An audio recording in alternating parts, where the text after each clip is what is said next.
en... Perfecto, profe. Ajá.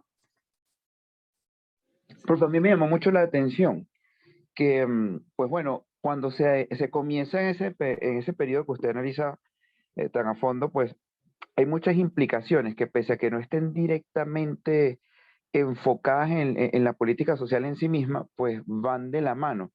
Y a mí me llamó poderosamente la atención lo que fue la transformación o la búsqueda de la transformación en ese periodo de ese imaginario colectivo con relación a los vínculos entre Estado, gobierno, sociedad y a su vez partido, Estado, gobierno o incluso con el aparataje militar, ¿no?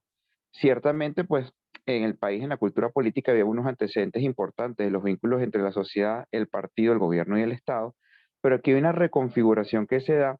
Usted lo nombraba con el tema de, por ejemplo, los aló presidentes, pero cuando uno se pone a escuchar esos primeros aló presidentes, pues realmente se notaba a cabalidad el grado de improvisación en el que, pues, en ese momento el presidente simplemente le decía al ministerio, al ministro a la Secretaría del Despacho de la Presidencia, pues que tomase el número y iba a contactar a la persona. Entonces, había como una especie de necesidad de la sociedad o de determinados sectores sociales de sentirse tomados en cuenta y de sentirse, digamos, atendidos, que además fue captado por esta dinámica de reconfiguración de lo político y que eso sirvió como una especie de, pues, de tejido perfecto para que se incrustase o se insertara, valga la redundancia, la dinámica de lo militar y que pues más allá de lo que resultó el Plan Bolívar 2000 con todas las circunstancias que él implicó, pues empieza una transformación que llevaba implícito una profunda politización de lo que era la dinámica de la política social e incluso más allá del formalismo, porque por eso hablamos de la informalidad y la improvisación, de una especie de proyección comunicacional e incluso propagandística de la gestión o de la administración Chávez I, en la que pues lo social parecía no solamente resolverse de una manera muy simple, sino también muy directa, pero que eso, más allá, insisto, de lo discursivo, pues evidentemente no tenía el mismo impacto ni la misma connotación y evidentemente no tenía esa sustentabilidad. Cosa que más adelante además se nota muchísimo más la politización en la época de la reforma constitucional o del intento con el referendo que se da y pues incluso con la formulación de las misiones. Entonces la connotación que en su momento fue política en aras de transformar ese imaginario, pero que después ya era política en aras de consolidar unos resultados electorales que en su momento pues la élite gobernante lo manifestó de una manera muy clara, que fue una recomendación de Fidel Castro de insertar las misiones. Entonces, ya más allá de una dinámica, por así decirlo, de atención a un determinado aspecto de la población, que evidentemente se dio, que hubo una reformulación, que hubo un proceso, pues de captación de voluntades y a su vez de canalización en determinados programas que creo que son importantes destacar, porque creo que conectan mucho, al menos con las interrogantes que yo tenía la semana pasada, que era, pues, en primer lugar, las proporciones del gasto social. Hay que ver también la proporción del gasto social con relación al ingreso que tiene el país y además con los resultados en cuanto a calidad y no en cuanto a cantidad. Y finalmente, pues la voluntad política que a todas luces, pues no hay que ser ingenuos en estos casos y entender que todo programa tiene una finalidad, porque especialmente en los países donde hay reelección, pues bueno, esto tiene una importancia significativa, pero que aquí cobra otra carga cuando ya se busca la irreversibilidad del modelo y cuando se pasa discursivamente de ese primer plano, que incluso electoralmente se hablaba de tercera vía, cuando ya se busca la consolidación de un modelo socialista como tal. Entonces, eso pues, me llamaba muchísimo la atención. Chévere, Roberto. Fíjense, yo esta vez voy a aprovechar de abordar lo que planteó Roberto, primero para que no se acumulen demasiado cosas, porque después termino yo encadenado y relacionando unas cosas con otras y no termino la intervención. Entonces, aquí voy a intentar ser más directo frente a lo que estás planteando, ¿no? Hay un capítulo de mi trabajo, de mi tesis doctoral, que se dedica a la política de la política social, que es un poco inspirado en el nombre de un trabajo muy importante del Banco Interamericano de Desarrollo que se llamó La política de las políticas públicas. Y porque efectivamente toda política y todo programa tiene una dimensión política, aunque sea por las luchas de poder que se dan internamente entre los decisores, muchas veces los propios partidarios que puedan estar en el gobierno, pero siempre hay, digamos, conflictos, alianzas, apoyos para determinado tipo de programas, para determinado tipo de rumbo de los programas en el marco de la dinámica de relaciones de fuerza entre unos sectores y otros, y a veces, como les digo, dentro del propio partido de gobierno o dentro de la propia institución que sea la responsable de desarrollar determinada política o determinado programa. Es verdad que las características del chavismo tienen una particularidad. En ese sentido, hay una definición o un abordaje de la discusión sobre el carácter populista. Ahí hay contribuciones muy interesantes, pero sobre todo en la parte inicial del gobierno, caracterizando como populista la fase que dura hasta el 2004, en particular, un poco por lo ecléctico que es las definiciones, pero al mismo tiempo hay una característica de esas, de ese tipo de abordaje que tiene que ver con la desinstitucionalización de las relaciones entre líder y población. Y eso se percibe mucho en los discursos que en todo este periodo va dando Chávez sobre la idea de la voluntad general, que mal entendida es una voluntad homogénea, es decir, y es una voluntad antidemocrática. O sea, la idea de que el pueblo es homogéneo, el pueblo es uno, eso es una idea predemocrática y que estuvo muy presente en todo el proceso constituyente, ¿no? Es decir, por lo menos, y en el discurso de Chávez en particular, era así, es decir, él representaba al pueblo frente a la oligarquía. Ese es el tipo de binomio muy típico de estas dualidades que también son propias del discurso ideológico populista, que son amigo, enemigo, oligarca, patriota, etcétera, ¿no? Ese tipo de asuntos. Fíjense que solo a partir del 2007 es cuando propiamente se empieza a hablar de socialismo-capitalismo.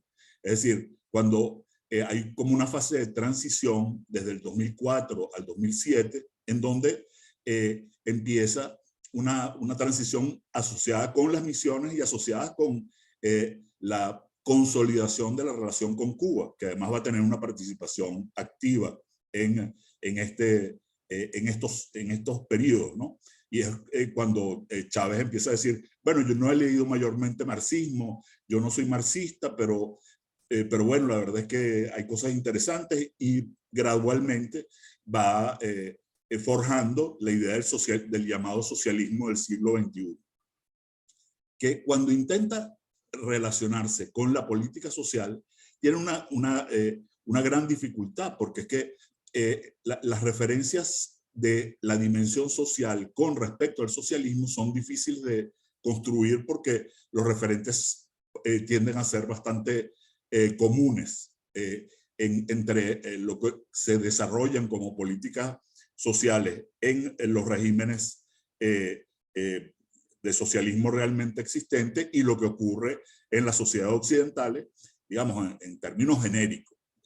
La educación es un campo común, la salud es un campo común, la idea de que hay una cobertura lo más amplia posible tiende a ser una ambición común. Claro está que hay luego unas traducciones, y ahí viene lo que tú mencionas, que es esa pérdida de la noción de la separación entre partidos.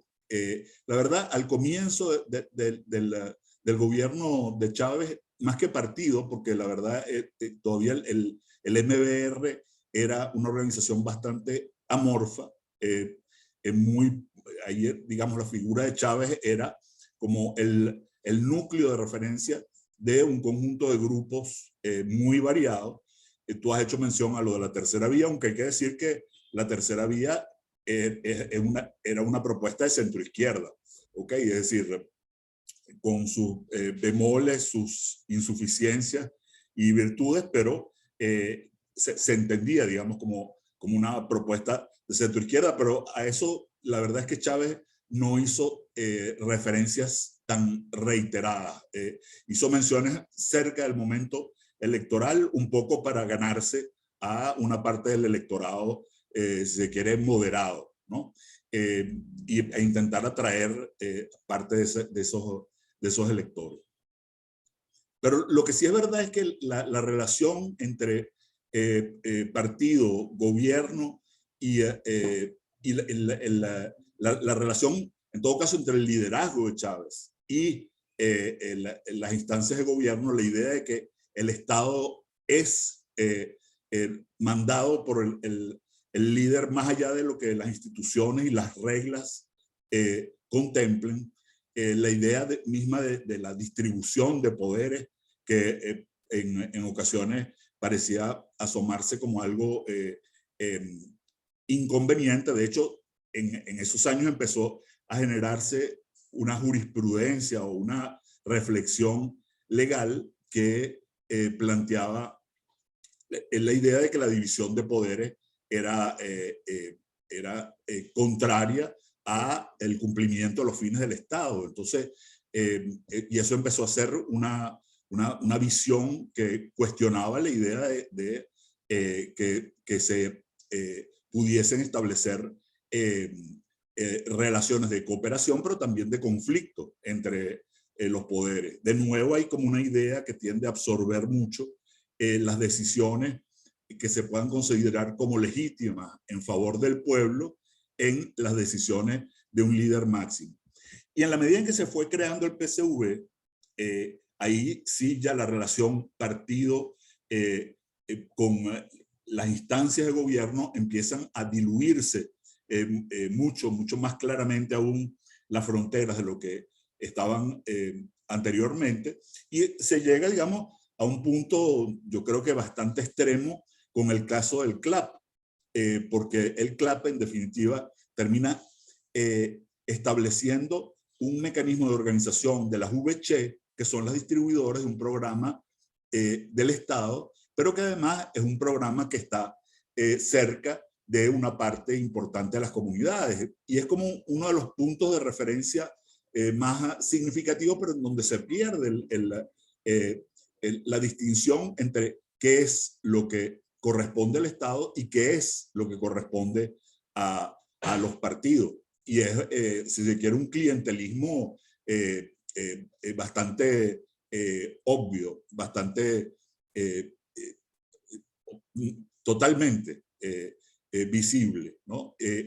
Es además uno de los estímulos básicos del vínculo que ha mantenido el chavismo en los últimos tiempos con la población. Y algo de eso ocurre también con la distribución de los bonos, aunque tiene otras características más indirectas, pues, ¿no? Y además tiene repercusiones, si se quiere, más modestas por los montos que involucran, que son francamente muy limitados. Pero en todo caso, hay sí efectivamente una pérdida de diferenciación del papel que corresponde al Estado con respecto a los partidos, y ahí eso manda, por ejemplo, toda esa reflexión que empezó a plantearse cuando, que fue además trágica, porque la idea de que PDVSA fuese rojita tenía implicaciones que hemos visto. Es decir, hemos constatado lo que involucra la pérdida de sentido gerencial de algunas de las organizaciones del Estado, ¿no? Y como eso, digamos, la idea que por momentos algunos ministros de salud decían, bueno, pero es que si los médicos no están con el proceso, que se vayan del Estado. Es decir, es todo un conjunto de casos que se van percibiendo que caracterizan debilitamiento de la frontera entre lo que es partidista, lo que es partidario y lo que es del Estado y que representa al conjunto de la colectividad. Y algo de eso ocurrió también con un elemento que tú planteabas, que es el vínculo con lo militar. Cuando se hizo el Plan Bolívar 2000, que fue una primera idea bastante improvisada, como buena parte de los programas y políticas que se desarrollaron durante las gestiones de Chávez, el Plan Bolívar 2000 pusieron, comenzando las gestiones de Chávez, a los militares a coordinar la política social, prácticamente, ¿no? Por lo menos a coordinar este programa que se suponía que era un programa bandera y que agrupaba a los distintos ministerios para afrontar lo que se consideraran como las prioridades de los problemas sociales. Y desde entonces, por ejemplo, el sector militar fue como quedando en posesión de lo que era la distribución de alimentos que después se le legó a través del Mercal y que después terminó en los CLAP hasta hace algún tiempo, que eran fundamentalmente manejados por los militares. Hoy en día quizá es menos visible la presencia porque además se ha diluido el atractivo económico que podían tener estas dimensiones del manejo de esos programas. Pero también, digamos, ha habido distribución de cuotas hacia un sector que a la larga ha terminado siendo un sector cooptado partidariamente, cosa gravísima en un marco democrático, o en un marco que era democrático, que se haya cooptado al sector militar para ser una fuerza de resguardo de una parte del país ante otra, ¿no? Entonces, hay eso, unas cuotas de militarización en la política social que también son una cuota de partidarización, no propiamente de partidización, sino de entrega a algunos de los partidarios del gobierno, no son miembros de partido, pero sí son partidarios del oficialismo, que han estado representados no pocas veces por una buena parte de los militares. Y el aló presidente fue un símbolo realmente de la forma de creación de buena parte de los programas y de la forma bastante improvisada con que se fueron generando buena parte de los programas en el país. Andrés Cañizales, un investigador en el campo de la comunicación, habló del decisionismo mediático como una característica muy especial del estilo de gobierno, particularmente de Chávez, ¿no? Es decir, que era justamente convertir el aló presidente en un momento de prediseño y de toma de decisiones virtuales en distintas materias. Y ni se diga cuando empezó a caer la plata de la bonanza y empezaron a regarse las misiones. Entonces, en una cantidad de aló presidentes se anunciaron las misiones. Las primeras misiones eran más o menos, tenían como un cierto tono de referencia más o menos comprensible, pero poco a poco empezaron a surgir misiones como hongos, pues, ¿no? Por todos lados, y misión Revolución Energética, y misión Árbol, y la misión Música, que no se sabía muy bien qué era, y que después entonces la vincularon con la consolidación de las orquestas sinfónicas juveniles e infantiles. O sea, y se le iba dando como forma sobre la marcha durante el periodo de las elecciones presidenciales del 2012, que evidentemente el chavismo estaba muy preocupado porque para finales del 2010, comienzo del 2011, Capriles punteaba en algunas encuestas por encima de Chávez. No había empezado la campaña electoral todavía, pero digamos, se asomaba un buen perfil, y en definitiva fue una cosa bastante batallada porque fue 55-45, ¿no? Y eso no era una tontería, o sea, se había tendido una equiparación y cuando después se va contra Maduro, se distribuía prácticamente 50-50 la votación, pues, ¿no? Un mes después de la muerte de Chávez. Pero en esa circunstancia tan intensa de competencia electoral, que es una cosa que destaca mucho Priebel como un factor que tiende a activar, a incidir en la forma que adquieren buena parte de los eventos en materia de política social. En esa circunstancia, Chávez empezó a inventar o a plantearse unas misiones como la Gran Misión Vivienda de Venezuela, que era, digamos, bastante descomunal, pero además que se planteó hacer construcciones en los lugares más visibles posibles para que formaran parte de una campaña electoral, pues, ¿no? Se crearon 500.000 pensiones de amor mayor y que eran pensiones no contributivas. Y en América Latina, el único país en el que las pensiones no contributivas tenían el mismo monto, el mismo valor que las pensiones contributivas era en Venezuela. O sea, en todos los otros países, en muchos de los cuales hay pensiones no contributivas, hay una diferencia a veces bastante significativa, a veces hasta exagerada, entre lo que son las pensiones contributivas y las pensiones no contributivas. En Venezuela se equipararon, pero además, es decir, entre el 2010 y el 2012 se entregaron tantas pensiones como las que existían previamente, es decir, se entregó más de 1 millón, se crearon más de 1 millón de nuevas pensiones en un desborde de gasto que fue comprometiendo mucho las arcas fiscales.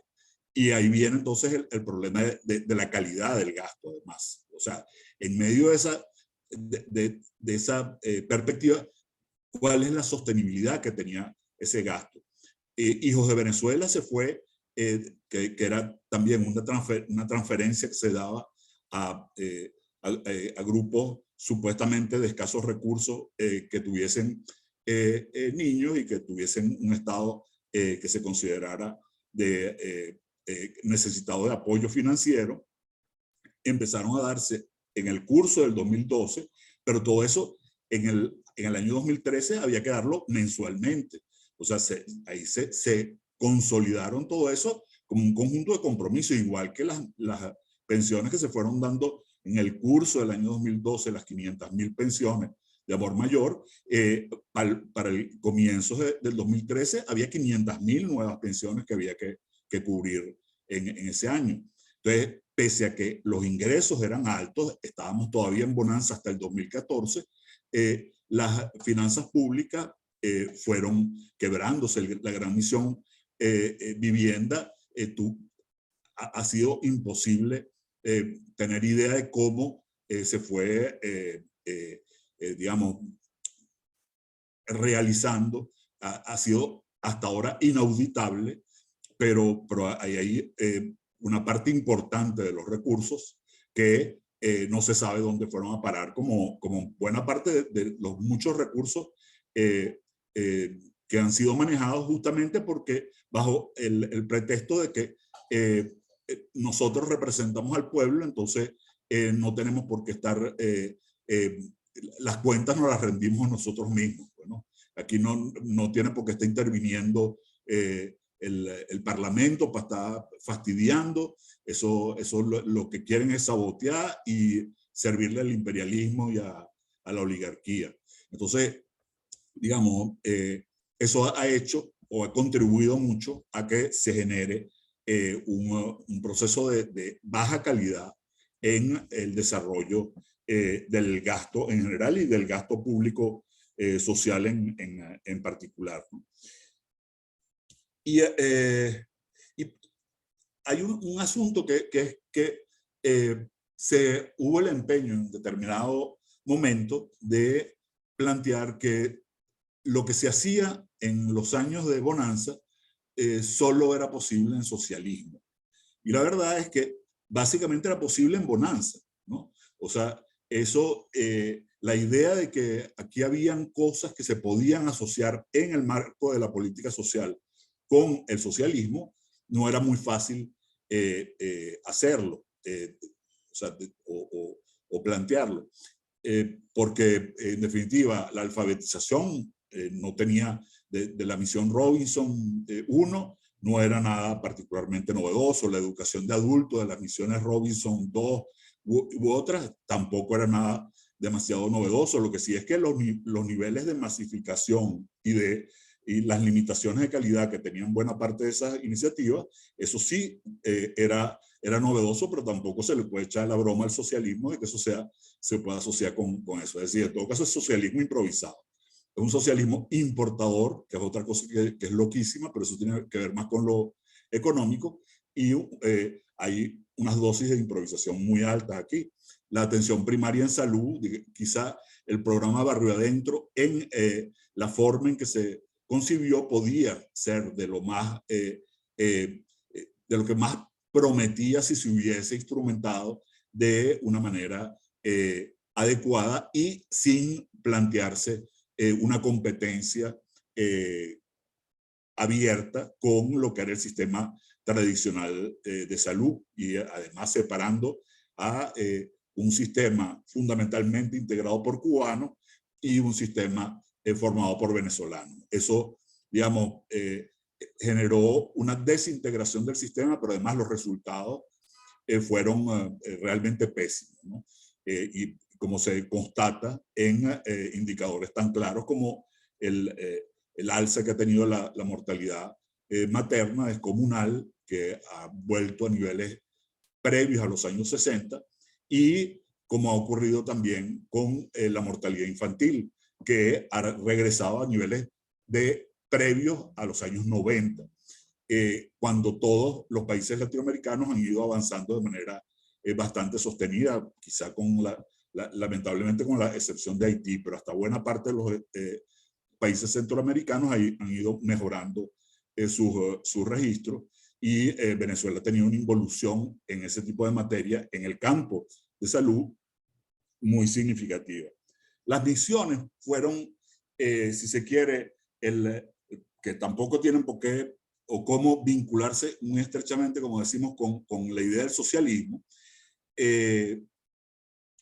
pero las misiones fueron como un intento de innovación que se planteó el régimen, y la verdad es que fue un nivel se caracterizaron por niveles de improvisación bastante altos, y la mejor expresión de eso es el cementerio de misiones que hay hoy en día.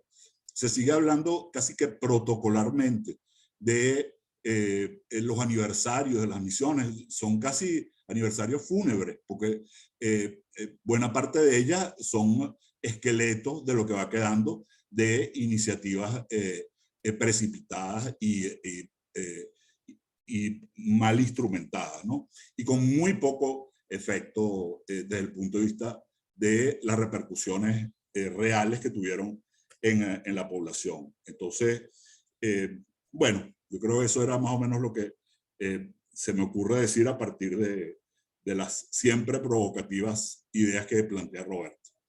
Aurora, mi amor, adelante. Hola, profe, ¿cómo están? Buenos días, compañeros y compañeras. Van a ponernos a tono. Bueno, profe, realmente, bueno, leyendo un poco sus contenidos, y nosotros el semestre pasado tuvimos unos análisis extraordinarios con la profesora, recuerdo, Margarita López Meis. Ella hizo un balance muy extraordinario sobre todo lo que es el perfil político de lo que fue, lo que ha sido toda esta política de Chávez, todos esos mandatos, y luego el mandato de Maduro, ¿no? Y que, bueno, lo que tenemos hoy en día. Un poco haciendo un mix de todo esto, porque yo soy una persona que está muy, soy de la idea de que Venezuela sobrepone lo político sobre cualquier otra iniciativa, sea política social, sea político-cultural, sea cualquier iniciativa en favor a su pueblo, como lo llaman, tiene que tener un costo político, tiene que tener un tinte político, porque bueno, ellos entendieron, y creo que eso está evidente, que el costo social es muy alto, y eso puede traer, esa factura te la puede pasar. Cuando las cosas se ponían feas, aparecían las misiones, pues. Eh, no es para nadie que estemos escondiendo que Venezuela tenía una crisis cuando llegó al poder en 1999 Chávez, ¿no? Los altos índices de pobreza, luego vino cuando en su primer mandato, bueno, obviamente había dinero, hace todas aquellas estrategias económicas, aquellos cambios, y sobre todo, ¿cuál es el cambio más significativo? El cambio político. A lo largo de todo esto vemos cómo el gobierno cae en cuenta de una crisis que lo va a superar en 2007, 2012, como usted mismo lo identifica en ese tercer mandato, cuando empezaron a verse las costuras, cuando ya no tenía dinero, cuando el dinero ya empezaba a escasear y ya cuando en 2013 disminuyen los precios del petróleo, y a esto hay que meterle toda esa política televisiva de expropiese, el control de cambio, todo el mundo esperaba el valor presidente, como dice Roberto, para un poco saber cuáles eran los lineamientos en esos meses o en ese año, ¿no? O en esa semana. No es mentira que también, como usted también lo identifica, hay un gasto social aumentado para generar hacer masivo y sobre todo con un branding muy provocativo de todo lo que eran todo lo que se refiere a estas políticas sociales, ¿no? Vivienda, amor mayor, hasta los perros salieron por ahí, me aumentaron las pensiones, pero todo era muy comunicacional, porque no tenía fondo, era mucha forma, pero poco fondo. Luego viene mi reflexión. Desde mi punto de vista, creo que en este país existían 22 programas de salud, profesor, 22, que estaban activos hasta más o menos cuando empieza la crisis, 2014, 2015, estaban activos. Algunos más que otros, pero bueno, estaban dentro del ministerio y se activaban a nivel de las primeras líneas de atención médica, que es la APS, Atención Primaria en Salud, y se hacía algo, ¿no? Hoy en día eso ha desaparecido. Creo que la peor crisis, además de la política que tiene este país, es la crisis en salud. Aquí la gente enferma se muere, indudablemente. Creo que hay un gran contenido de improvisación en la cuestión social, pero al final yo quiero hacer una reflexión y creo que sus palabras al respecto. Este país está de alguna manera manejado por una coalición de poderes. Y esta coalición de poderes ha sido significativamente importante para el manejo político del país. ¿Y cómo desestructuramos nosotros una coalición de poderes? Cuando quien manda no es una sola, sino tenemos planes, militares, narcos, guerrillas. Ya la comunidad le pasa, en Sucre le pasa una carta al PRAN que estaba ahí para que le arreglara la escuela, el alcalde le pasaba en San Juan de las Galdonas una cartica al PRAN para que lo ayudara con el hospital, con la escuela. Entonces, este batiburrillo que tenemos pues, los españoles en la política, obviamente tenemos un desorden de país con una coalición que no vemos porque no vemos lo político, solo vemos lo que nos quieren mostrar. Entonces, Margarita nos hacía una reflexión, que este país había perdido su democracia, que la democracia en este país estaba derrotada y que lo peor que había pasado es que habíamos perdido nuestra identidad nacional. Entonces, yo digo, profe, ¿dónde van a caer las políticas sociales si las políticas sociales son un instrumento político, con una política que no tiene estructura, con un venezolano que está prácticamente, un extranjero me decía hace 2 días que él se tenía que ir de este país porque realmente era un trabajador humanitario, porque él ya veía que los venezolanos nos estaba como ya nos estaba invadiendo todo ese sentir de que no teníamos por qué luchar, no había por qué luchar. O sea, él veía la derrota. Entonces, Margarita lo dijo el semestre pasado y esta gente lo decía hace 2 noches. Y yo decía, bueno, imagínense cuando estamos en esto, pero y esta reflexión de lo político creo que tiene una repercusión muy importante, porque si algo hizo Chávez fue utilizar su política y rodearse de toda esa generosidad social para poderse mantener durante todo este tiempo. Esto es una reflexión y me gustaría saber su opinión, profe. Gracias.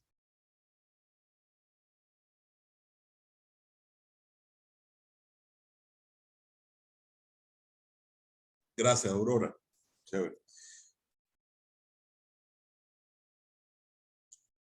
Bueno, fíjate, tú planteas una cosa que es que cuando las cosas se ponen feas, aparece la política social.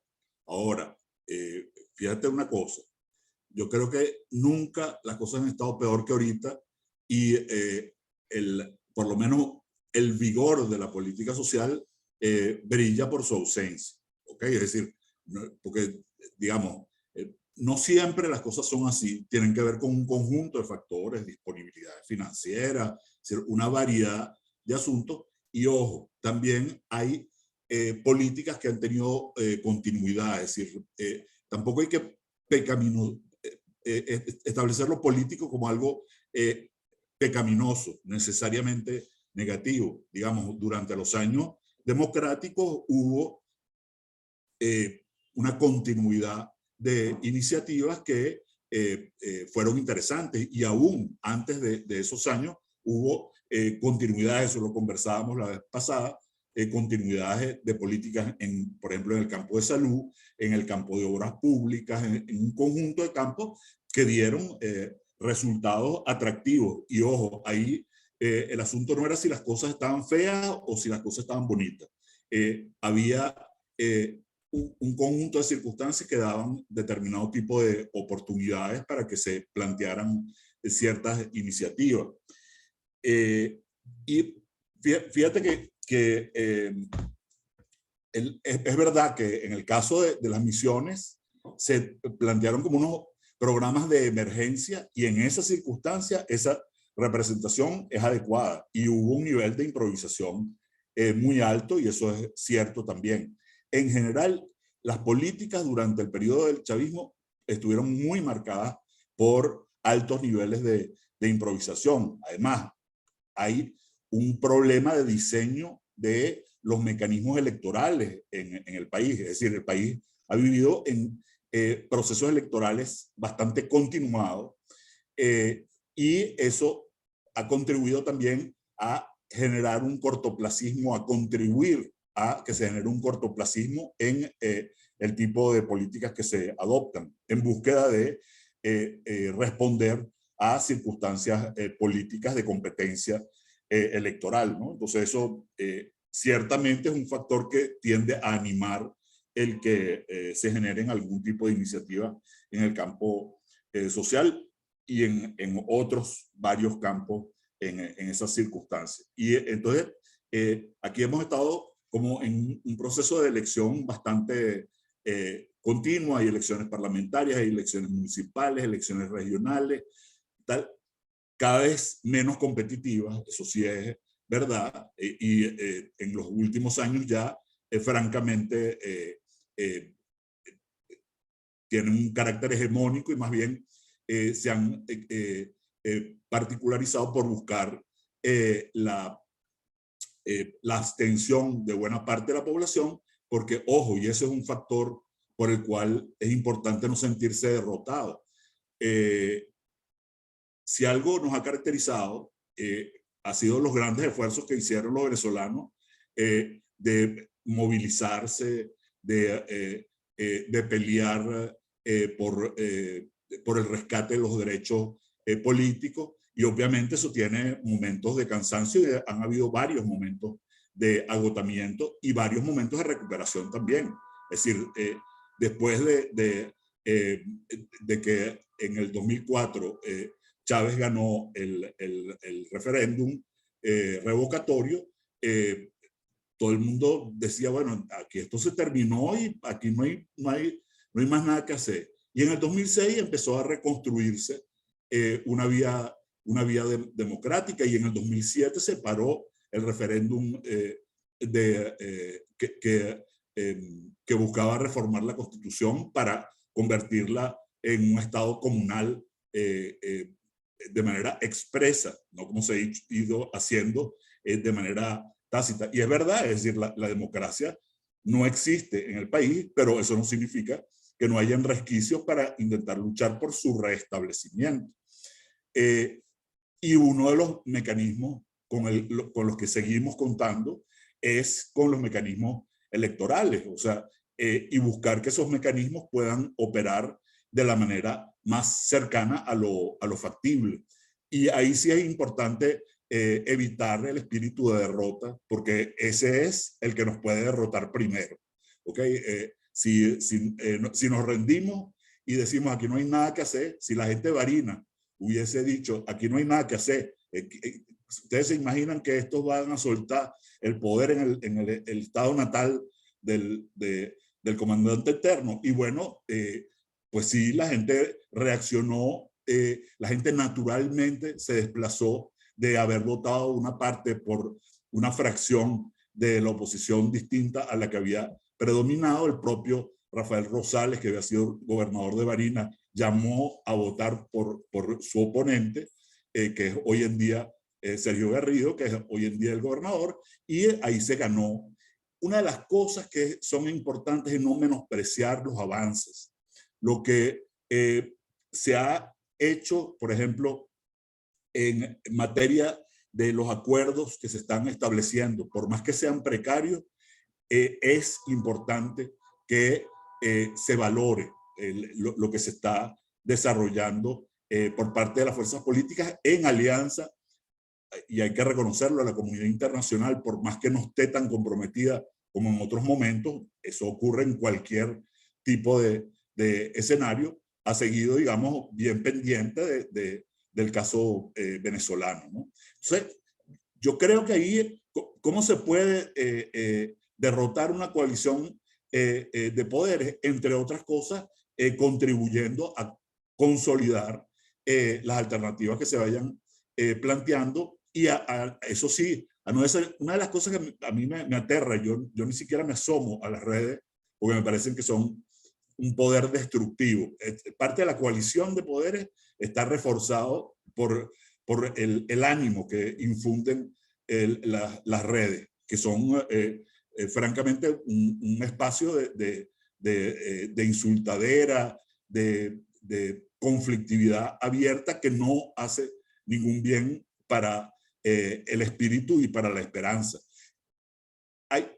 Yo siempre digo, lo último que se pierde, como decían nuestros abuelos, lo último que se pierde es la esperanza. Y nosotros tenemos un papel decisivo para que eso no se pierda. Eso sí es verdad que corresponde a cada uno de nosotros, pese a todos los sufrimientos que hemos tenido y pese a todos los amigos que se nos han ido para otras tierras, y pese a los presos políticos. Bueno, hay que seguir manteniendo la expectativa de que se pueden conquistar cosas, porque ha ocurrido, y la coalición de poderes no es una coalición de poderes hermética. Tiene un detalle, que es que hay una población que también participa del chavismo, y esa población no necesariamente está satisfecha con lo que ocurre. ¿Okay? Es decir, ahí, y de hecho, cuando uno ve, buena parte del chavismo se ha ido desprendiendo de ese proyecto por lo que ha ido ocurriendo. Eso no es un bloque que tenga que permanecer de manera inalterable en el poder por la eternidad. Mire, cuando uno ve lo que ocurrió en la Unión Soviética, uno puede decir, ese monstruo bárbaro, un poder que fue, que llegó a instancias propiamente totalitarias, en el sentido estricto de la palabra, y uno ve lo que ocurrió, uno debe descubrir que en materia política las cosas no pueden darse por cerradas, el juego no acaba hasta que se termina. Entonces ahí hay que mantener eso muy presente. Pero es verdad, en Venezuela, hoy en día, si algo puede asociarse con lo que ocurre es lo que algunos llaman un capitalismo de clientela y otros lo llaman capitalismo de mafia, y que es bastante propio de regímenes autoritarios, algunos que se dicen de izquierda como este y otros que se pueden asociar con la derecha como el de Putin, pero son unos modelos de autoritarismo hegemónico que tienen un conjunto de alianzas variadas con mafias o con sectores de poder muy variados y que tienden a cooptar los distintos poderes en el Estado. Pero, ojo, Venezuela en esa materia tiene además como una gran reserva el hecho de que más del 70% de la población sigue manifestando un deseo de cambio. 70-80% de la población, y eso ha sido una inclinación permanente pese al gentío que se nos ha ido del país. Entonces, eso es una gran reserva que tenemos. Es decir, es verdad, el país se ha vuelto desigual, hay gente que vive en una burbuja, el propio régimen y la gente del régimen puede vivir en una burbuja separada de lo que piensa la población, pero eso no deja de filtrarse, eso no es un hecho inalterable, ¿ok? El que ahí hayan cosas que se puedan abrir. Y una de las cosas en donde me parece que vale la pena hacer como un apunte de que aún en un marco tan improvisador como el del chavismo, hay cosas que tuvieron cierto grado de continuidad. Está el caso del avance que tuvo el país en materia de pensiones. Eso fue una iniciativa que se planteó desde un inicio el gobierno de Chávez y que tuvo una continuidad importante hasta,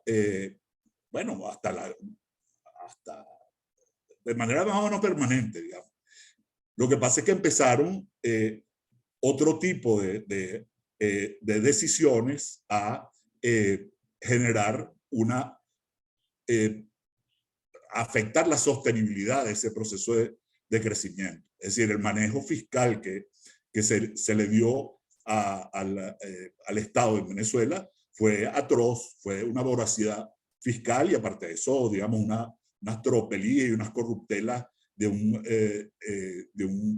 nivel que es hasta donde se sepa nunca antes visto, y eso digamos, afectó profundamente lo que había sido una política continua e importante, porque era como una pieza de la política social en donde el país tenía debilidades. Igual que la recuperación de la matrícula educativa, aunque en ese campo, durante unos años, durante la primera década, sobre todo de gestión de Chávez, hubo una cierta continuidad, aunque con cosas que no, digamos, que se planteaban y que después no tenían continuidad, las escuelas bolivarianas, por ejemplo, y que nunca se planteó un diseño serio de un plan para el proceso de formación de esas escuelas de jornada completa. Yo nunca conocí de un plan de cuál sería el costo que eso tenía, cómo se iba a hacer para que después la cuarta parte de las escuelas que se empezaron a crear como bolivarianas, cómo le iban a dar continuidad a eso, porque eso tenía unos costos. Y sin embargo, en todo caso, en materia de matriculación hubo avances, y lo que pasa es que, de nuevo, ahí se fue produciendo una separación de las búsquedas de matriculación para darle lo que debía ser priorizado, digamos, que era especialmente el preescolar, la primaria, la secundaria, es decir, universalizar plenamente esos niveles, y se le empezó a dar un alto nivel de prioridad también a la educación superior, que fue lo que más creció a partir de determinado momento, a partir del 2004 o 2005. Entonces, se perdió un poco el sentido de las prioridades en ese proceso de desarrollo.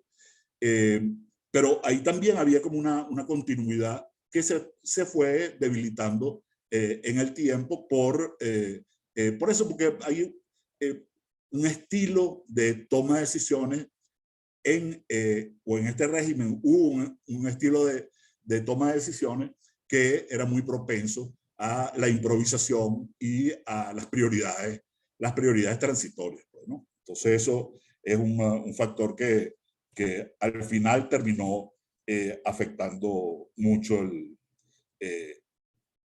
el que se consolidaran algunas iniciativas que además retomaban tradiciones que se habían planteado en Venezuela, por ejemplo, en el campo de matriculación educativa, que tuvo, si quiere, problemas de desarrollo en los años 90. Y una cosa que tú decías, Aurora, y que es importante, además, siempre recalcarla y resaltarla,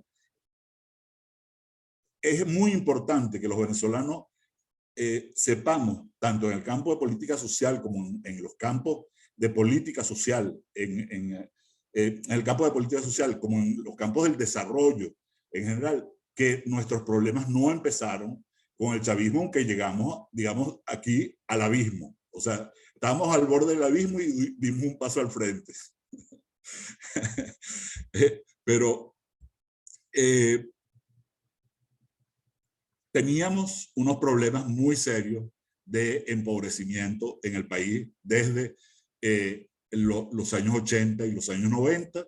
Teníamos un proceso de deterioro institucional muy importante. En buena medida, eso explica que haya surgido el chavismo y lamentablemente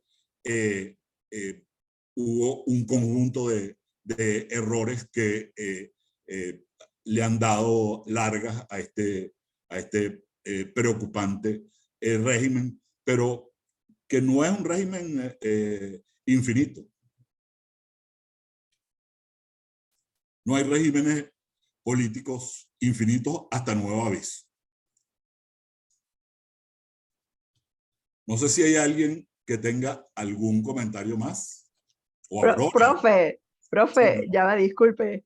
claro, Yo creo que también, bueno, muchas gracias por su reflexión, ¿no? Entonces, uno con estas palabras, uno trata de voltear a ver otros panoramas, ¿no? Obviamente, uno se pone en el contexto de estos 22 años, pero este país es más que 22 años.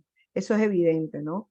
Pero bueno, a las pruebas uno se remiten, como los opositores creo que en este país tendrán más éxito si reconocen qué fue lo que realmente pasó, ¿no? Y cuáles son las tendencias actuales.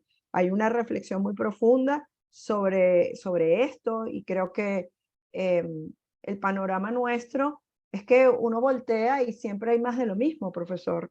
Y aquí yo tenía un profesor de cocina que decía que hasta para hacerlo mal había un protocolo. Y eso es un aprendizaje de vida.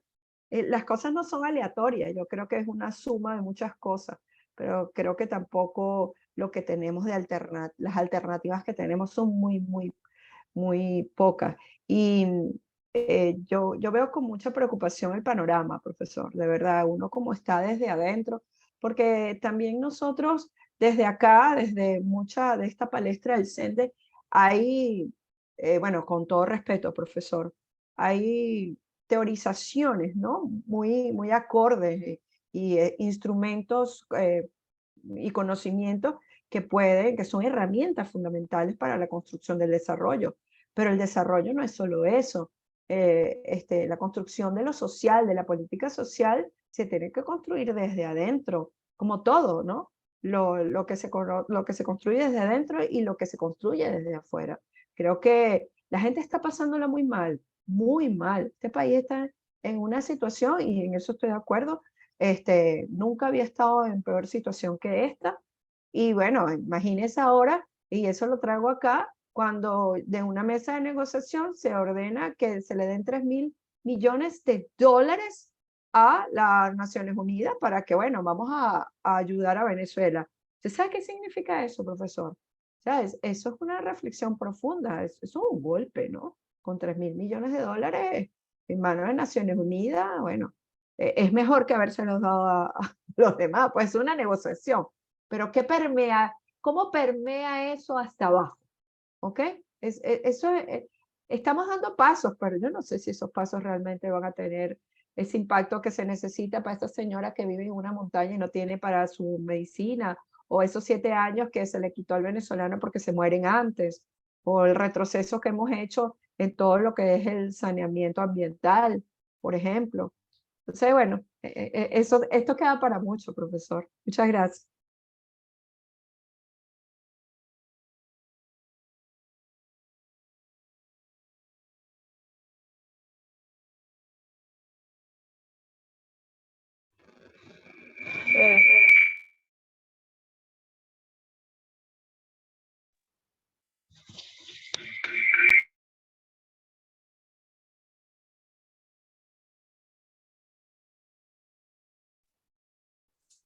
Bueno, yo quería comentar que durante todo este tiempo, 2 años de revolución bolivariana, entre comillas, con toda la discusión del tema, se ha dado una política social que se mueve entre la focalización y la universalización. Se vende que todos estos programas, cuando ha habido misiones, cuando ha sido Plan Bolívar 2000 o todo lo que hasta ahora hemos tenido como programas sociales dentro de este gobierno, plantea que todos los venezolanos tienen acceso independientemente de su origen, ¿no? Y de sus características. Pero a la vez pareciera que está muy focalizado y le está llegando a un grupo cada vez más reducido de personas, ¿no? Entonces, quisiera su opinión al respecto porque es muy confuso esto. Porque pareciera que sí se tiene pretensiones de cubrir, de una cobertura amplia, pero a la vez en la práctica no es así. Y luego hay contradicciones también en el discurso, que esa es otra cosa, ¿no? Entonces, es muy confuso y quisiera un poco de orientación para entender cómo caracterizar esto. Si es que se puede, con tanto nivel de improvisación también. Bueno, ahorita hay un problema que es bárbaro. Yo no sé si ustedes pudieron ver con algún detenimiento en las láminas que les pasé, el proceso de deterioro del gasto social. Pero, por ejemplo, ahorita los problemas de cobertura, además, se están viendo agravados. Por ejemplo, en materia educativa, se ve claramente el proceso de involución, además, en niveles, en preescolar ha caído muy significativamente la asistencia escolar de la población de 3 a 5 años. La población universitaria de educación superior se ha reducido en más de la mitad. Por supuesto, las perspectivas de que la educación superior sean de alguna utilidad para una mejora de las condiciones de vida de quienes la cursen, esas expectativas se han reducido notablemente y eso ha afectado mucho la asistencia, aparte de que una parte importante de la gente ha tenido que atender asuntos de subsistencia. La cobertura del Estado, es decir, hoy en día, más o menos, sobre todo hace un año, que es cuando uno podía medio hacer una estimación, se tenía un gasto social que era más o menos una 10ª parte del gasto que se tenía 10 años antes. Y esa 10ª parte tenía que cubrir el doble de pensionados y tenía que cubrir a casi 3 millones de funcionarios públicos. Y obviamente cuando se ven esas cifras, se entiende el proceso de deterioro remunerativo demencial y el proceso de deterioro del valor de las pensiones, que también es absolutamente demencial, que se ha producido en estos años, ¿no? Entonces, realmente hay un trabajo de reconstrucción de cosas, si se quiere, básicas en materia social que forman parte de un camino que tiene que poder reemprenderse. Ahí es una de las cosas en donde uno percibe que ese camino, esa perspectiva se abre en el país, se puede viabilizar en el país fundamentalmente si hay acuerdos políticos que involucren también a instancias internacionales que le den piso a un proceso de financiamiento internacional que posibilite que el país vuelva a crecer de una manera significativa y estable. Mientras no haya ese proceso de financiamiento internacional, es decir, por más que se reactiven unos pocitos de Chevron y que llegue algunos miles de dólares más por esa vía, eso no va a tener una incidencia de largo plazo para la recuperación del país ni para la recuperación significativa de las finanzas públicas. ¿Okay? Entonces, digamos, ahí uno ve, uno cruza, uno voltea para cualquier lado y somos de los funcionarios públicos peor pagados de toda América Latina, profesores universitarios peor pagados de América Latina, los médicos peor pagados de América Latina.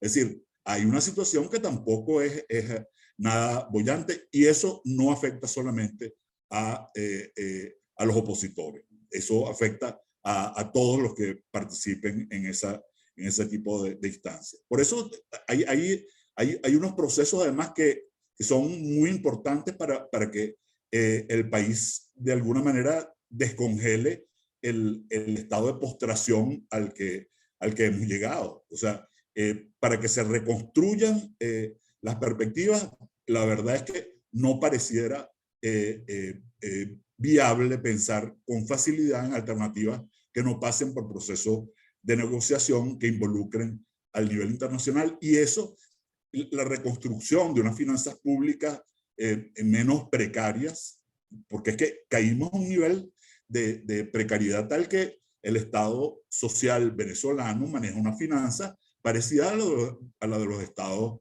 centroamericanos, a los estados sociales más pobres de nuestro continente. Entonces, digamos, eso, pero en un país, digamos, que tiene un conjunto de compromisos que se han adoptado durante años y que tienen y que involucran gastos, como decíamos antes, es decir, personal de las instituciones del Estado y pensionados y un conjunto de compromisos que son imprescindibles y que sabemos que, como decíamos, el declive se ha producido prácticamente en todas las dimensiones del Estado. Ese proceso de reconstrucción que a ojos vista parece ser bastante nítido para buena parte de los venezolanos, pareciera tener que pasar por un proceso de acuerdo, y no porque uno lo vea con optimismo y con encanto, sino básicamente porque no pareciera que hay vías por otro lado. Y decir que las cosas son difíciles no significa que uno pueda renunciar a las posibilidades que se abran. Eso, y es ahí en donde, digamos, la dirigencia política que pueda ser más o menos sensata, debe hacer un esfuerzo por ensanchar esas posibilidades. Miren, yo estoy seguro que en Chile la gente no pensaba que iba a poder salir de Pinochet nunca y salieron. Y no siempre ocurre en el momento que uno supone. O sea, el propio Pérez Jiménez de aquí salió y no creo que él estuviese tan claro en que eso podía ocurrir, ¿no? Y él tenía bastante bien agarrado la sartén por el mango y los militares estaban más o menos cómodos en el poder. Y eso se movió de repente, inesperadamente. Eso también es una de las cosas que ocurre con la política. La política no es tan inmóvil como a veces la vemos. Hay que evitar caer en la desesperanza. Sobre todo, bueno, nosotros por suerte los venezolanos tendemos, a pesar de nuestro decaimiento frecuente en los últimos años, también tenemos bastante guáramo y tenemos sentido del humor que en este tipo de circunstancias daño no hace. Hay que buscar esas oportunidades, porque el proceso de reconstrucción que sale es un proceso de reconstrucción general y un proceso de reconstrucción largo, pues, ¿no? Entonces, es verdad que puede no ser tan entusiasmante, pero Aurora, por ejemplo, yo sé que tú planteabas la vez pasada, bueno, 3.000 millones de dólares que van a pasar por la vía de la Administración de Naciones Unidas. Pero, amiga, es que si, ¿a quién se lo iban a dar? ¿A Guaidó? O sea, o se lo iban a dar no sé, a María Corina. Sí, Sí. profe, es obvio, tienen que dar las No, Naciones Unidas, pero ojalá eso llegue también, ¿no? Si se lo claro. daban a Guaidó, al otro no va a llegar a ningún lado, obviamente. O sea, es que Es difícil, es complejo, claro, ¿no? Y muy fíjate, complejo. fíjate, tú dices, bueno, ¿cuándo van a llegar cosas? Y fíjate que por ejemplo, el Programa Mundial de Alimentos ha hecho algunas actividades en varios estados y eso ha tenido algún tipo de resultado y además, que hasta donde yo sepa, es objeto de un seguimiento bastante pormenorizado. Entonces, digamos, y eso es muy importante, oye, para rescatar justamente la esperanza de que las cosas no son imposibles, ¿ok? Y de No. que, y fíjense, una cosa que es muy importante, porque a veces uno piensa, bueno, es que hay un dicho que es desacertado a mi juicio. Las cosas se ponen mejor cuando van peor, ¿no? O sea, lo bueno de lo que pasa es lo malo que se está poniendo. Eso no es así. Muchas veces cuando las cosas se ponen malas, la gente se desesperanza y tiene que estar pendiente de los arreglos de la vida cotidiana. El momento en que la oposición venezolana ha estado mejor políticamente, que fue en los años 2010, 2011, 2012, que estaba enfrente, además, un monstruo político como Chávez, que era realmente un político con una capacidad de comunicación poco común. A mí me caía muy mal, pero había que reconocerle ese mérito. Y el mejor momento de la oposición fueron esos años, y eran los momentos de bonanza por excelencia. Es decir, ahí esa es otra cosa. No se pueden calificar muy fácilmente los momentos en donde las políticas sociales surgen o cuáles son los motivos. Generalmente siempre hay un conjunto de factores, igual que en la vida política. Es difícil, bueno, las cosas están mal y puede ser que la gente reaccione, las cosas van relativamente mejor que en otros momentos y puede ser que la gente también reaccione. Eso depende mucho de la capacidad de conducción, y uno puede, por supuesto, estar decepcionado por un tiempo, pero lo que no hay es que cerrarse y desesperarse y decir, es que aquí no hay nada posible, porque ahí sí es verdad. Es decir, si todos asumimos eso, no tenemos alternativa, es verdad. Si yo me empeño en que no voy a tener alternativa, no la voy a tener. Eso es así en la vida política en general y en la vida personal también, pues, ¿no? Y muchos seguramente ustedes, muchos que han vivido retos y momentos duros, momentos difíciles, saben que lo peor que uno puede hacer es cerrarse las posibilidades de buscar caminos para superar las situaciones que uno quiere mejorar. Bueno, mis estimados, en estas eras futbolísticas, ¿tienen algún otro comentario o aprovechamos de hablar de las perspectivas de su presentación para el próximo sábado? Como que por ahí va la cosa. Creo que por ahí va la cosa, profe. Ojo, profe, no se vaya con la idea de que uno está cerrado en nada. Ojo, no. No, mi amor, no. Tranquilo. ¿Cómo es que decía Pecó? Estamos mal, pero vamos bien. Exacto. Así es. Así Eso voy, es. eso voy. Esa es la idea.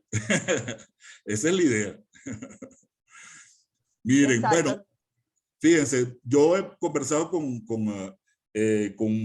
varios de ustedes un poco para explorar la presentación del próximo sábado, y en general hay un consenso bastante grande en que, bueno, eso siga adelante.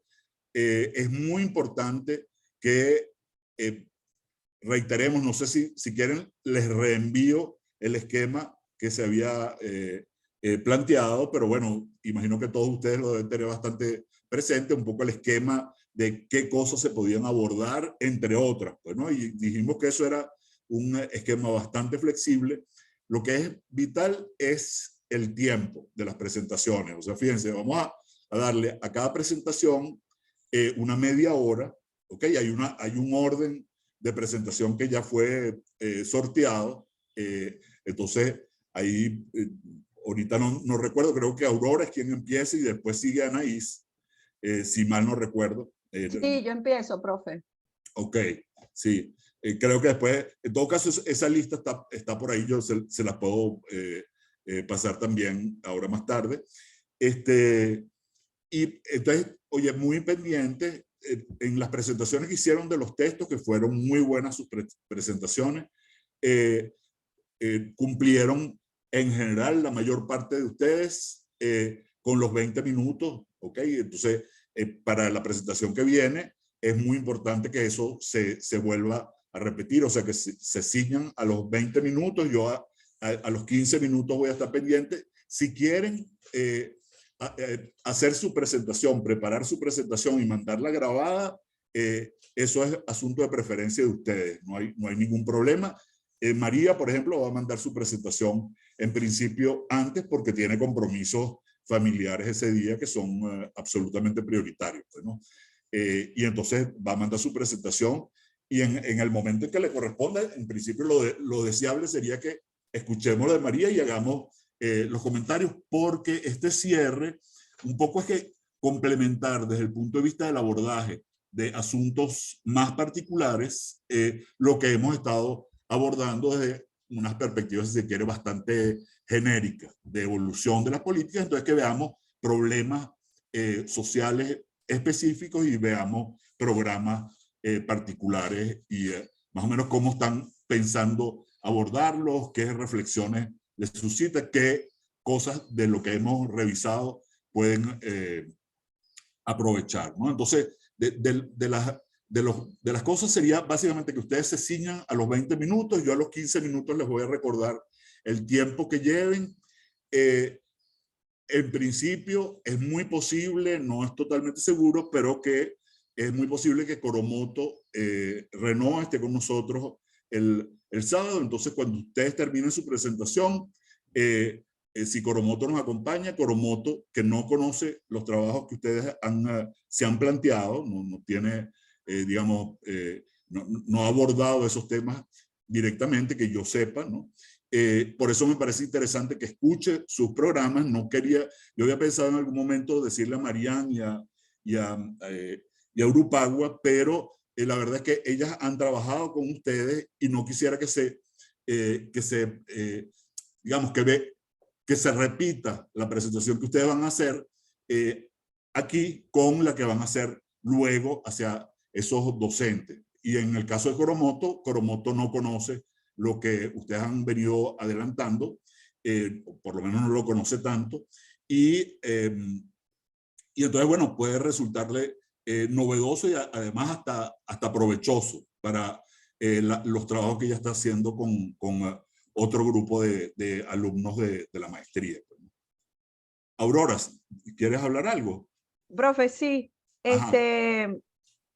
Nosotros dentro, bueno, vamos a ir desarrollando según el esquema que usted nos ha mandado, pero hay algo, profe, que nosotros no hemos hablado, no sé, lo hemos tocado muy poco a lo largo de esta maestría y que a mí me parece relevante, y es cómo se inserta una política pública. A veces en los lugares o en donde nos ha tocado estar, se ha tocado muy por encima, y yo creo que una propuesta para una política pública y la inserción dentro de esa política pública es una estrategia que tiene que ser un poco, yo no sé si existe un esquema, si existe una manera de hacerlo, que le interese, o sea, darle un poquito más de forma, no tiene que ser O sea, si hay algunos tips, si yo tengo que dentro de mi programa o de mi política o de lo que yo quiera desarrollar, cómo insertarlo dentro cómo insertar esa política dentro de la agenda pública, ¿no? Eso siempre me ha parecido algo muy importante y creo que hay mucha habilidad en cómo se inserta esto en una agenda pública, profe. Bueno, sé que ahí, bueno, ahí ustedes vieron políticas públicas con Carlos Miguel, ¿no es verdad? Con Carlos Miguel Rodríguez. Sí, pero fue muy poquito, no, Sí. hecho, profe, eso no lo vimos. Nosotros tuvimos que inscribirnos, Roberto, Freddy, nosotros nos inscribimos porque eso no estaba diseñado para nosotros, profe. Ajá. Nosotros nos incorporamos, fue por motus propio. Por motus Sí. propio le dijimos a la profesora, mira, ¿cómo vamos a ver nosotros políticas públicas sin haber visto con el profesor Carlos, ¿no? Entonces nosotros inscribimos esa materia adicional, pero eso no estaba dentro de nuestro pensum. Entonces, bueno, por supuesto, como no estaba dirigido, era muy poco lo que pudo haber hablado el profe. De hecho, fue un tópico, pues eso fueron 3 segundos en una clase que no era eso. Pero a mí me parece que, oye, ninguno de nosotros va a saber realmente cómo se inserta un programa desde una política pública en una agenda. O sea, me parece que es algo que no, imagínense, eso no estaba ni siquiera diseñado para nosotros, profe. O sea, si nosotros no nos hubiésemos inscrito, nosotros estuviéramos llegando a esta clase sin nada de lo que vimos con el profesor Carlos, que era súper relevante. Okay. Es una inquietud personal, profesor, no, Claro. no estoy hablando por el grupo, pero me parece que es importante cómo nosotros, cada alternativa o iniciativas puede ser agendada, cómo se mete en la agenda pública. Claro, porque es que fíjate, en general ahí la formación de las agendas es un proceso que es complicado y depende de la escala en la que tú te estés planteando determinada iniciativa. Por ejemplo, en las comunidades hay iniciativas particulares que se pueden promover en determinado tipo de instancias, consejos locales de planificación pública, en aquellos lugares en donde siga existiendo ese tipo de iniciativas. Entonces, digamos, los procesos de formación de agendas tienen que ver con las escalas en las que tú te estés moviendo. Es difícil que desde un punto de vista abstracto tú puedas decir, bueno, ¿cómo hago yo para lograr que una toma de decisiones que en principio para que pueda entrar en un circuito de formación de políticas públicas debe entrar en un campo de agenda? Un campo de agenda nacional, en principio, es un campo que va a involucrar a los rangos ministeriales, a los altos decisores en esos campos y a los técnicos que los asesoren. Y cuando vas bajando de escala, de repente hay agendas que se forman dentro de los ministerios mismos, de acuerdo a las potestades y a los marcos de acción que están previstos legalmente en esas instituciones. Entonces tú puedes de repente, como funcionario, tomar iniciativas siempre y cuando tengas cierta ascendencia frente a quienes tienen poder de decisión en esa institución. Ahí las agendas no pueden, digamos, los temas no se pueden establecer dentro de una agenda de prioridades solo por sus méritos de diseño. Generalmente siempre involucran determinada instancia de búsqueda de posicionar eso y, por ejemplo, en los campos que para uno son parte de los más frecuentes, una de las posibilidades que uno tiene de acción es, por ejemplo, en los lugares en donde uno trabaja o los lugares donde uno reside. Y ahí, en esos campos, uno puede de repente contribuir a que se formen agendas particulares. Y luego hay en ocasiones cierto nivel de procesos de toma de decisión frecuentemente asociados con ciertos espacios laborales en donde se puede también contribuir con la formulación de unas propuestas que pasen a estar en esa agenda de prioridades. Por eso, digamos, no hay, todo va a depender mucho de en qué espacio te estás planteando esa inserción. Si uno está en la universidad, bueno, uno puede plantearse propuestas de reforma universitaria en determinado campo y contribuir, sea a través de los gremios, sea a través de las facultades, sea a través de las escuelas, generar algún tipo de resultado, y la verdad es que no siempre es fácil, ¿no? O sea, cuando uno lo ve, eso depende mucho del tipo de tema, de problema que estés planteándote, de propuesta y de la escala en la que estés planteándote promover los asuntos. Gracias, profe. Pero más o menos es difícil. Eso es una parte hermosísima de la reflexión sobre políticas públicas. Yo con mucho gusto les puedo pasar algunos textos así bien sencillos de un poco las etapas de la formación de las políticas públicas, que van un poco en ese sentido, en caso de que Carlos Miguel haya, digamos, entrado en campos más, si se quiere, más elaborados, ¿no? O más complejos. De repente hay algunas de estas visiones que a mí me parecen muy provechosas, muy útiles, de cuáles son las etapas de formación de políticas que uno las puede ver en abstracto a una escala internacional, y uno la puede ver también como un proceso que tú puedes ver a nivel microlocal o a nivel microinstitucional. Entonces, es como un formato interesante para uno poder alimentar la idea, pues, ¿no? De cómo se va produciendo la entrada de una propuesta en la agenda de prioridades, cómo se va luego formando como una propuesta para la toma de decisiones, y después cuáles son las instancias de decisión que pueden hacer determinado tipo de arreglos en la propuesta inicial que se ha formulado, y luego cómo se le hace seguimiento y cómo se retroalimenta en función de la solución o no de parte del problema para el que fueron formadas, ¿no? Entonces, eso yo creo que es un circuito bastante sencillo, pero que hay propuestas interesantes. Entonces, hay uno o dos textos que son chéveres para revisar ese proceso. Entonces, yo creo que por ahí yo tengo unas lecturas que además las tengo en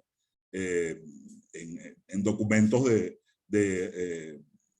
bueno, en documentos que puedo enviarles por correo, pues, ¿no? Entonces, eso... Ok, profe, gracias. Con mucho gusto. Bueno, amigos, entonces quedamos para el próximo sábado.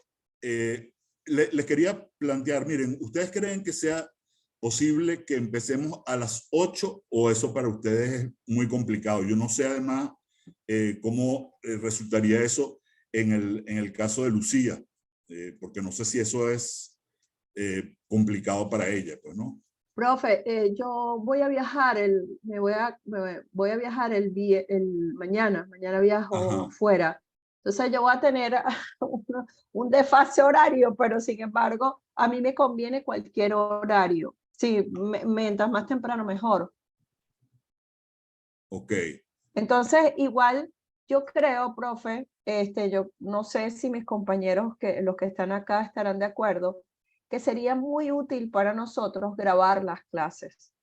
¿Por qué? Porque de manera que tú puedas ver ver cada uno de los contenidos y después solamente llegarnos a discutir. No sé, profe, ¿qué opina usted? No, bueno, estamos grabando todas las clases y la que viene también. No, profe, estoy hablando de que cada uno grabe, perdón, me expliqué mal, Ajá. que grabáramos nuestras presentaciones, Ok. como lo hicimos con la dinámica que cada quien grabó, vimos todo y bueno, pudimos tener un intercambio bien interesante, porque ya veníamos ya a hacer las reflexiones de cada uno de los casos, ¿no? Claro. No, fíjense, por Bueno, mí, es una alternativa, es una sí, alternativa. es una alternativa. O sea, si ustedes quieren, y además ahí les pediría que estén muy pendientes de los 20 minutos, ¿ok? Para que se hacen la grabación, que eviten pasarse de los 20 minutos, un poco por la dinámica. Fíjense, la dinámica sería, se pasa la presentación grabada o en vivo de quien corresponda. Coromoto, en principio, si va a participar, hace unos comentarios, después hago unos comentarios yo y pasamos al siguiente ponente. Y cuando terminemos todas las presentaciones, abrimos el derecho de palabra para unos comentarios generales de cómo va el mundial u otra cosa importante. Bueno, profe, entonces, en este caso es preferible que cada quien exponga, ¿no? Pero sí sería muy pertinente que comencemos a las 8, que comencemos un poco más temprano, pues. Sí, Anaís dice que no puede arrancar sino a las 8:30. Entonces, bueno, está bien. Bueno, arranquemos está bien. a las 8:30, ¿les parece? Sí, claro. No, Bueno. profe, yo le consulto a Lucía, por si A acaso. Lucía no está. Perfecto. No, Lucía me envió un mensajito que tenía la graduación de su hija. Oye, que la disculpara. Okay. Las muchachas están bromadas. Yo no sé si ustedes habrán escuchado, pero yo ando medio embromado también porque voy a ser abuelo.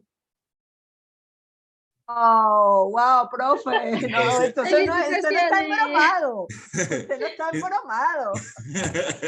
Entonces, imagínense ustedes, yo estaba grabando la presentación además, pendiente porque iba a empezar el partido de Brasil, grabando la segunda presentación de hoy, y pues me llama mi hija para decirme cuál va a ser el nombre de mi nieto.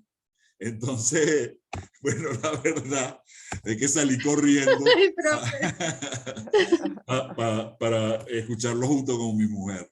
Pero bueno, no, la verdad es que eso ha sido una alegría muy grande. Ya tenemos 4 meses de embarazo.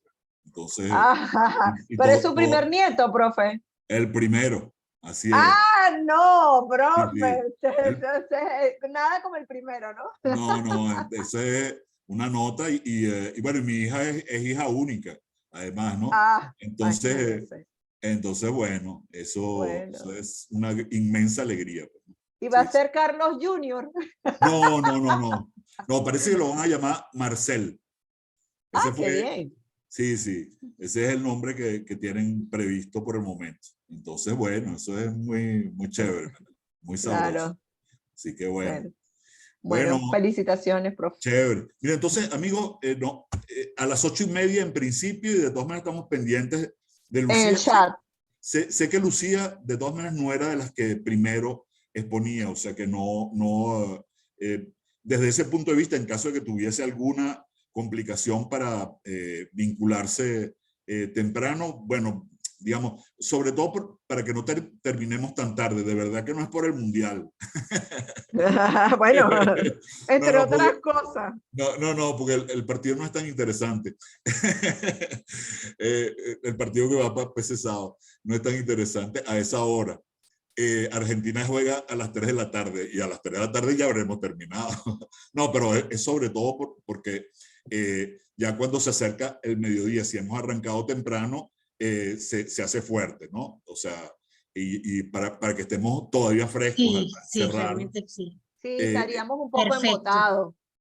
Sí, entonces... No, pero vamos a tratar de hacerlo bien, o sea, ir al punto, resumidito, y que cualquier cosa que quede fuera del tintero lo discutimos, pues. Para que dé chance de exponer todos, porque somos muchos también. Así es.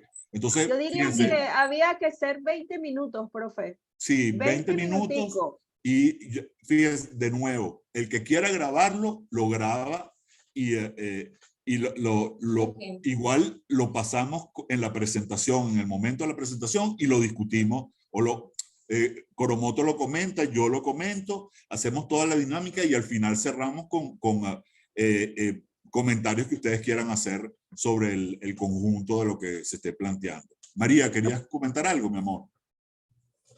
No, profe, estoy atenta. Lo que sí estoy evaluando hacer esa clase así a esa hora, profe. No sé si realmente me gustaría hacer la presentación en vivo, ¿no? Pero también está el tema de la conexión. Claro. Entonces, voy a pensarlo, pero sí, de que la voy a grabar, la voy a grabar. Ok, chévere. No, claro, mi amor, y eso. Profe, Eso queda al Profe, arbitrio de cada uno. El que prefiera grabarla, chévere. El que quiera hacerlo en vivo, no hay ningún problema. Claro, profe, pero es importante saber cómo vamos a insertar o sea, quién se va a encargar de recopilar los videos para luego montarlos y que los veamos, ¿no?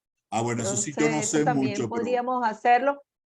Ah, sí, yo en esa porque ahora materia que sí, estoy pensando, ahí sí me embromaron, porque claro, entonces quién recopila el video, lo pasamos, si corre bien, ese es claro, el tema, ¿no? Que tiene que ser una conexión muy buena para poder que el video corra chévere, pues.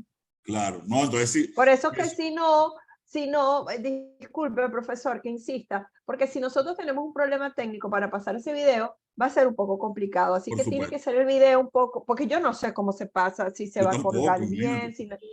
si se va a quedar ahí Ah, frisado, no lo sé. Entonces lo importante es que de repente, si María lo tiene antes, nosotros podamos verlo antes. sí, Que dice, todo se le pase a la profesora Coromoto, etcétera, etcétera. sí, fíjate que me está comentando Jennifer que me ha refugiado en estas últimas sesiones para que para poder tener un servicio de internet medianamente decente, porque en mi casa de verdad que es terrible. Y me está comentando que las presentaciones grabadas se pueden pasar parecido a como se comparte pantalla las presentaciones. Ah, bueno, buenísimo, O sea que buenísimo. parece que no, yo en esa materia, yo confío mucho en Jennifer y bueno, ella verá si se nos quema la pantalla, ya sabemos a quién te mandamos. Entonces, en conclusión, vamos a hacer algo, vamos a ordenarlo. Si las personas que deciden grabar tienen que mandarlo antes con Jennifer para que Jennifer lo tenga ya descargado, lo tenga a punto.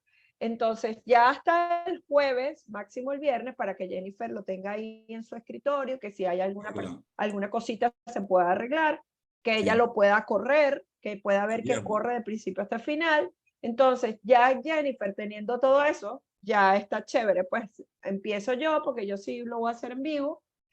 Luego viene, creo que Anaís. Roberto. Anaís, Perdón, viene Anaís. Sí, viene Anaís. Luego creo que está por ahí, está Roberto. Ya déjeme ver, yo lo tengo por aquí a la mano, creo que lo tengo en la mano. Así, aquí está. El primero que comienza es, sí, soy yo, luego viene Anaís. Oye, no me quedé hasta Anaís. No lo tengo aquí en la mano, pero bueno.